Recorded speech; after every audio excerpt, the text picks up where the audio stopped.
गोटे मंजीटे पोतिले सेटा अंकुरोद्गम हम एवं गोटे बड़ वृक्षरे परिणत हम।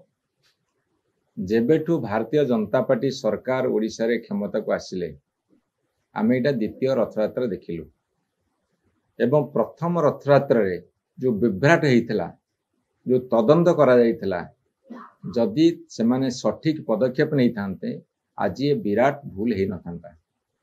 गोटे भूल को घोड़िया को जाई अनेक भूल करिबारे ए सरकार सिद्धहस्त।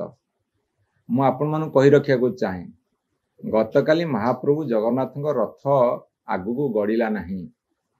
तार कारण मु जो कथा कहितली एमाने हजार हजार कड़न पास देइछंती।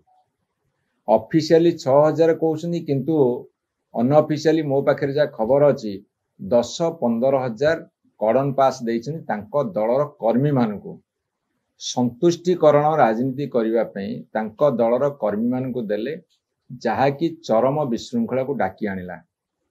एवं ए सरकार बुझिया दरकार तांको पि तांको कर्मी बड़ हे गले ओडिया अस्मिता छोट हे गला ओडिया अस्मिता कुआडे गाधेई गला एवं महाप्रभु जगन्नाथंकर जो विश्व प्रसिद्ध यात्रा सेथिरे कलंकर छिटा पड़िला।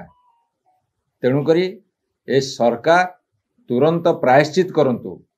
दरकार पड़ले जो माने दायी ए फॉल्स पास बांटिबारे सेमानकु कठिन दंड दियंतु।